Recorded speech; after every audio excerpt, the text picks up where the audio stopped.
Me and gang blowing up like napalm. I ain't saving shit. Do it look like I got a cape on? Look me in. What's up, fam? It's your boy TJ Fuze here. And today we are talking the Chicago Bears, mainly Justin Fields. But we are going to be talking Chicago Bears, Justin Fields, the entire roster here today. So just stay tuned, my boy. So, first things first, when it does come to Justin Fields, of course, us as Chicagoans, Chicago Bears fans, you know, all of that, we are extremely excited for Justin Fields. All of us, as you know, we can't wait to see Justin Fields hit Soldier Field. No, nigga! I'm sorry. But at the end of the day, man, I've been seeing a lot from like the national media pundits, from really just about anybody with a prominent voice, analysts about what they analyzed throughout the preseason with Justin Fields. And it's just a lot going on that I really want to speak on. Like, for example, right? One of the main things, you know, that we hear about Justin Fields, everybody feels that he definitely should be starting over Andy Dalton. I'm one of those people. I agree. I don't know what he done in camp. I wasn't at camp. I wasn't at practice.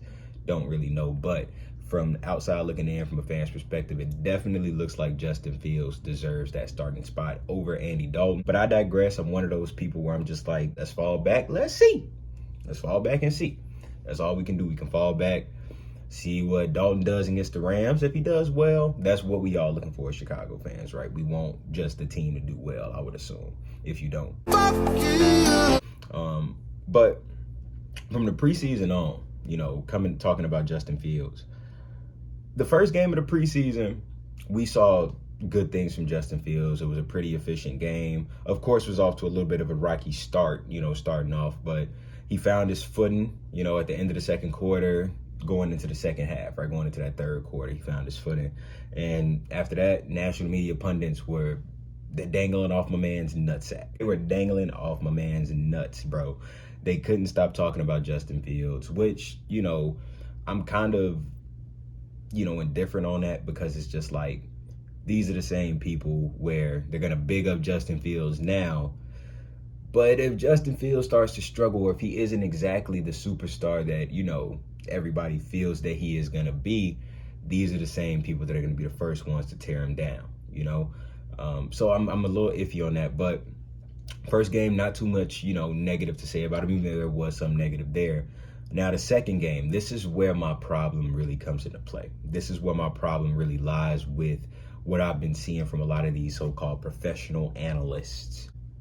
Man, hey, these guys, they're saying everything from, oh, well, I'll just show y'all. I'll put it right here.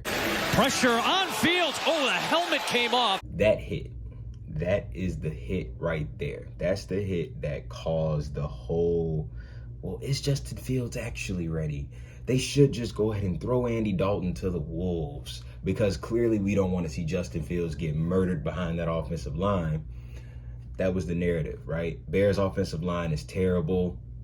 I understand what they're doing. I still think, not me, I'm still speaking, you know, quote, national media bozos. I still feel as if Justin Fields gives the Bears the best chance to start, but I understand what Nagy and Pace are doing because of that horrendous offensive line. As many of you, you know, Bears fans, those of you who are Bears fans may know, they were kind of picking on the wrong offensive line. You know what I mean? They were looking at the backups. They were looking at nothing but backups. I think that there was only one off player on the offensive line, that Buffalo, you know, stretch where Justin Fields was in, that had NFL experience. Just one player. You know, everybody else, that was pretty much their first taste of NFL action. You know what I mean? But to all of that, it's just funny how the narratives change. You know, basically, it went from the offensive line is terrible. I feel like that we really need to go, well, not we, but the Bears really need to go ahead and sit Justin, start Andy, or since the offensive line is terrible, they should go ahead and just throw Justin in because he has legs. He can use them. He can use his mobility, all of this other stuff. Let's go to the final week of preseason, right? Final week of preseason. This is our last sample size. Justin Fields actually started this preseason game, and Andy Dalton did not play. With Justin Fields starting the preseason game, it drew a lot of excitement, not only from, of course, Bears fans, but from the same national media bozos, the analysts. A lot of these guys, they were really pretty much, after that final game, because Justin Fields, he had that, spectacular throw to the end zone to Jesper Horsted. I think it went for about 20 yards, for a touchdown. Fields flushed out of the pocket. Throws into the end zone, and it's caught.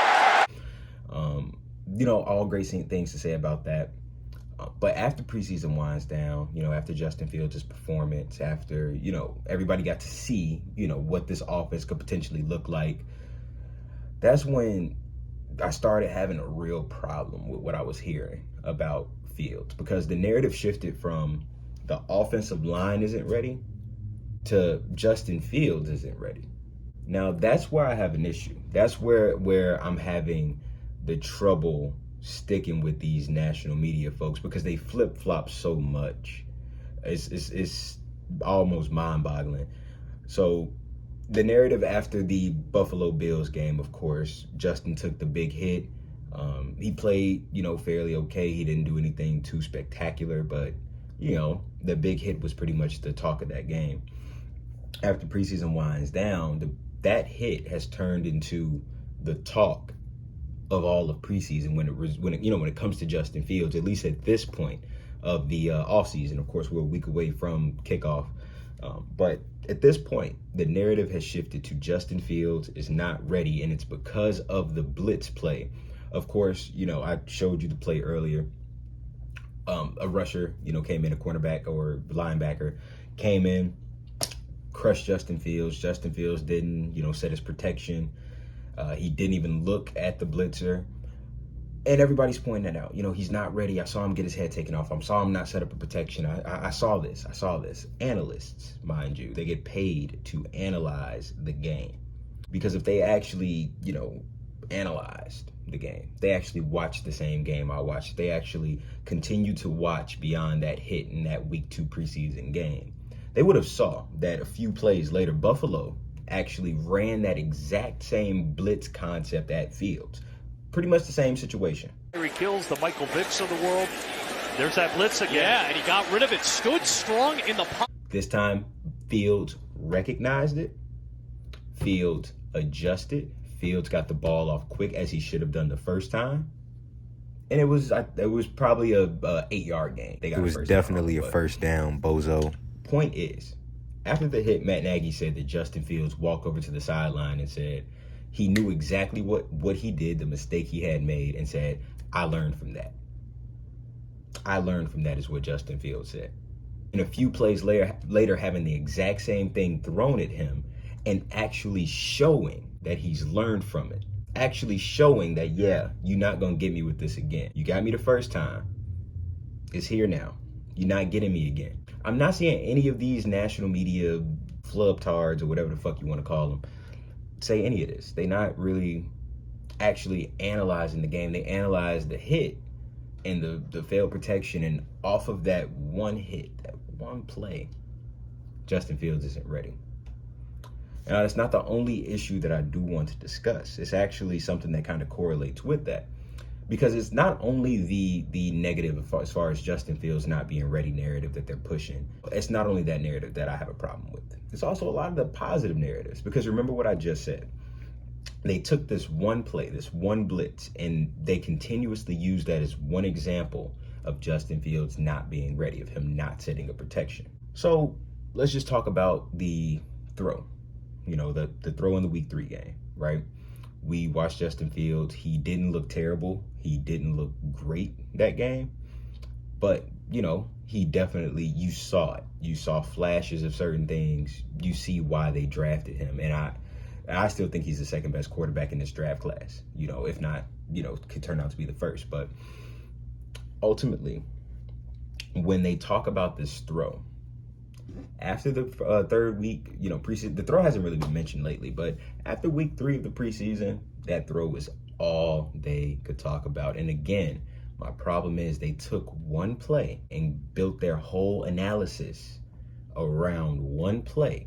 They make these crazy statements, whether it be Justin Fields is going to be the next Patrick Mahomes, or whether it be goddamn Justin Fields isn't ready and he's not going to be ready for a while. Whatever it is, they're using one play. They're not, if they are, you know, actually watching these full games, and if they do have knowledge of the things I'm saying, they're definitely not saying it on TV.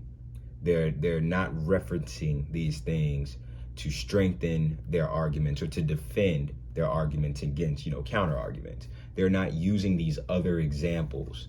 No one is. It's like someone says an example. Like, I watched him not set a protection. The next person, well, yeah, he has to work on that. That's one thing that we can agree on, because that was ugly. He gonna get his head taken off. I don't know if y'all can, you know, pick up the analyst I'm trying to get, but he gonna get his head taken off. He can't do that. No. See, I'll get what y'all saying. He gonna get his head taken off. As opposed to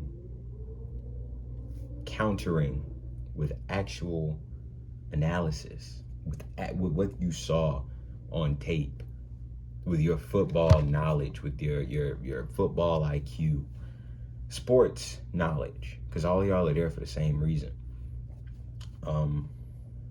I personally feel like Justin Fields is ready to play. I feel like Justin Fields is the best option for the Bears to want to win games. If they really want to be aggressive and really want to go for wins, I feel like he does give them the better option, just being the more dynamic player. And, you know, his ball placement, deep ball accuracy, just the way that he's able, and a lot of people say that he stays in the pocket too long. You can argue that. He holds on to the ball too long, I should say, not stays in the pocket, because that boy don't stay in the pocket. He holds the ball too long is an argument, but you have to also factor this in. Justin Fields, you know, 9 times out of 10, he takes a snap.